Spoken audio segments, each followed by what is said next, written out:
This season on the Challenge All-Stars, I gave Sophia the gift of elimination. I got outsmarted by a damn hand model. We wrote a hit song, and we won! Hello, other people. Thanks for tuning in to DVR Czar, the channel where TV rules all. And welcome to the Recap Corner! No, wait. The Wrap-Up Corner. Today, I'll be saying my goodbyes to the Challenge All-Stars Season 2, and with it, my Paramount Plus subscription, because wow, that's a bad app! This video is going to be a lot different and shorter than I initially planned, and I'm also not sure exactly when I'll get it uploaded because there was a fire in my building this week. The person who lives below us across the hall accidentally started a fire. Everyone is fine. Parts of the building, including my neighbor's place, were completely destroyed, but no one got hurt. We were very lucky to incur only a little bit of damage, just a kicked-in door frame, some watery ceilings, and the smell of smoke. So yeah, that's what's going on with me. Thanks for listening, and let's talk about All-Stars. Now that it's been a couple weeks since the season ended and I've given it some thought, I feel comfortable saying that this was the best challenge season since War of the Worlds. I'm honestly not sure what it would take for me to outright stop watching any challenge season, but at least with this one, I actually looked forward to the episodes every week. The cast was engaging, the conflicts felt authentic, and the challenges were exciting, albeit totally unsafe and or shoddily assembled a lot of the time, but we'll talk about that later. First, I want to talk about all the things I loved about this second All-Stars season. So many S's. I felt some sort of nostalgic attachment to just about every cast member this season. I never wanted anyone to go home, which made it impossible, in the best way, to pick who I wanted to win each elimination. Throughout the season, I thought part of the reason I was so into the cast was because, compared to last season, it was a truer all-stars cast, full of people who appeared earlier in the main series. But it dawned on me this week that that's not true at all. The average contestant age last season was 42, and this season it was 40. Only about half the cast appeared in what I consider to be the main series' early era, the first 10 seasons. Turns out, what I actually liked about the cast is that most of them appeared during the series' middle years, which include most of my favorite seasons. So basically, the real reason I loved this cast as much as I did is because I was blinded by nostalgia. But isn't that kind of the whole point of the entire All-Stars spinoff? Nostalgia aside, there were still a lot of compelling stories. Some cast members had specific personal narratives, like Darrell, who lost his first final ever last season and hoped to redeem himself this time, or Jody, who dominated in her brief original appearances and wanted to prove that wasn't a fluke. Several contestants were fan favorites who've yet to win, either from their original appearances like Kahutta or from last All-Stars season like Latarian, Tech, and Janae. And a few cast members like Brad and Tyler were already champions but sought a more impressive victory than what they'd previously achieved. I particularly enjoyed Melinda's storyline. She talked toward the end of the season about selling herself short from a lack of confidence when she was younger, which I really identified with, and a lot of days is still how I feel now. So hearing her share that while being the breakout physical competitor of the season, I got a little emotional. This season, every contestant was involved in at least one memorable moment. Some, like Derek C's, were very heavy, and others, like Ryan's, were about dissolving swimwear. But in a few years, if I were doing like a Sporkle quiz trying to name all the cast members, I think I'd be able to remember everyone, which is something I definitely wouldn't be able to do for a lot of recent seasons with larger cast sizes. I think that now, a couple seasons in, it's starting to become clear who the producers are viewing as the faces of the All Stars franchise. Just real quick, I'm going to talk a little about season 3 casting rumors and or maybe spoilers by now. You can skip ahead to this time if you don't want to hear about that. If what I've seen is accurate, then it seems like Darrell, Latarian, and Nehemiah, with Derek K also there, but maybe faded a bit since he was barely in this season, are the faces on the men's side. With others like Tech, Cyrus, Yes, Tyler, and MJ serving as recurring supporting characters.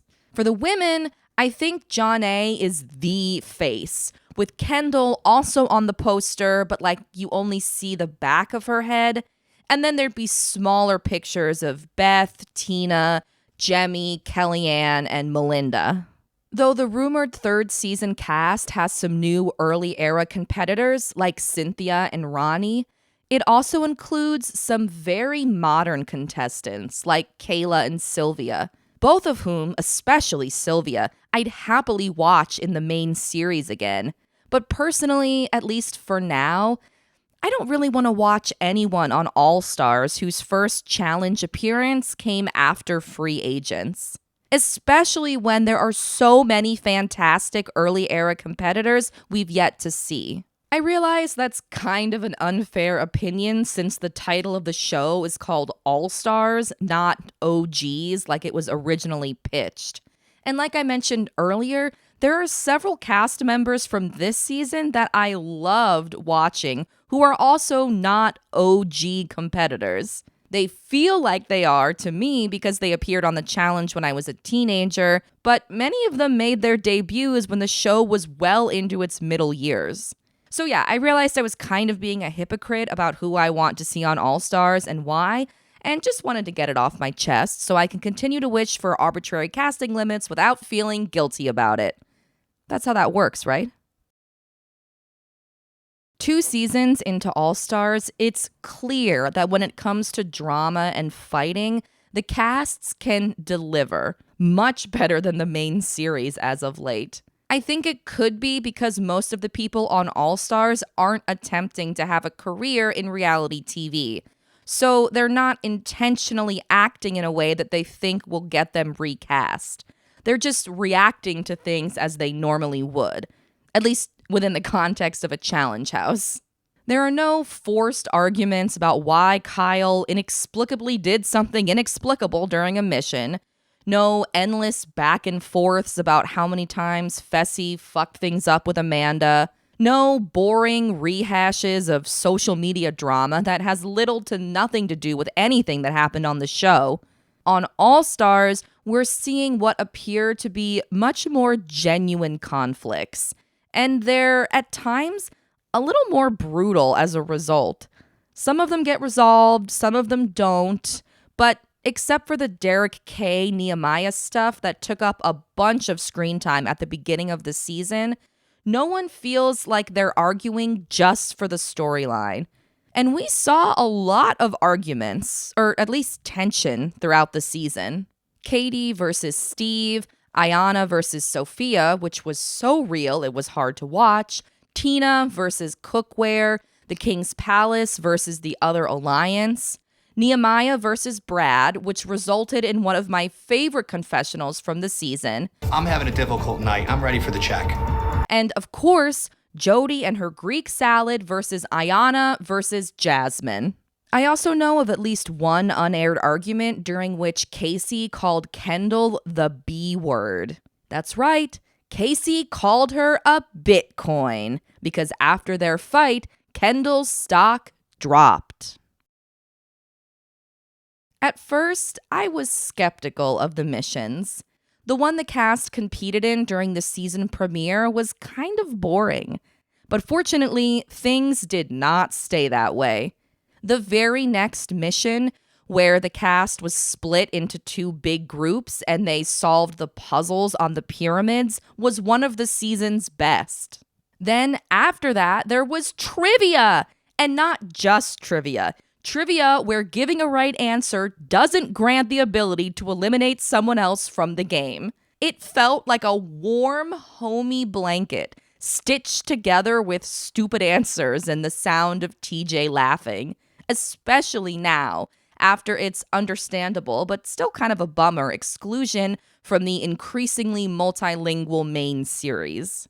The trivia mission also gave us one of the funniest things that happened this season. Darrell guessing Boris Kojo, someone who kind of looks a lot like him, as one of People's sexiest men alive. But my absolute favorite mission from the season was Steer Clear, where one person stood on a truck swiveling an arm while their partner, strapped into the arm, grabbed flags attached to cars. I thought each person had an equally crucial and challenging role. And most importantly, no one's equipment was faulty and no one got hurt flinging themselves into the water. In retrospect, the only thing, or at least the only important thing, that I thought was really lacking throughout the season was production value. At times, it appeared to be very low. Initially, I thought some randomly placed explosions and monotonous pyrotechnics would fix things, but then I remembered that I actually hate that, and instead came to the realization that what All Stars really needed was more safety protocols. Better locks, too. But let's start with safety. The 30-foot jump into a cenote while wearing life jackets was one of the worst things that happened this season. 3 of the 4 people who did it spoke about injuring themselves, and the 4th person was pregnant. So, how many pregnant contestants have to be cast before the show changes how it handles pregnancy testing while filming? Because apparently 6 in the last 6 seasons isn't enough. And I'm not even counting pregnancies from way earlier seasons that I'm pretty sure I read about 15 years ago but can't verify now. As for the locks, both the last mission and the final came down to opening padlocks and safes. Both times there were issues. During the last mission, Darrell timed out trying to turn a key in a padlock. He's since said that off camera, it took production 30 to 45 seconds to successfully open the lock. Then, during the final, all 3 teams struggled to open their safe, which was the last thing you had to do before running to the finish line, or finish plane. I think the safe issues are probably the low point of the entire season, because the more that's come out about how they were handled, the more it seems like production let everyone down. Well, maybe not Janae and MJ since they won, but maybe also Janae and MJ since their win was kind of marred by all these problems. And they go beyond just faulty safes. In order to open their safe, each team needed to solve a series of math equations, each of which replaced several numbers with symbols. When I looked closer at each equation set, I realized that not only were the sets poorly designed, but their difficulty levels were not equal, like at all. Why did 2 of the sets change the value of each symbol between boards, but this set didn't? Why did 2 of the sets only have 1 equation on their final board, but the third appeared to have several? And why was this board so much harder to solve than all the other ones? Maybe even all the other ones combined. This board has soup times soup equals 64, and this board has algebra. I also would have flipped the order of the final. Still start with the overnight log standing portion, then do the eating portion for breakfast in the morning. Next, teams would solve their equations, open their safes, collect the money, and run to the plane.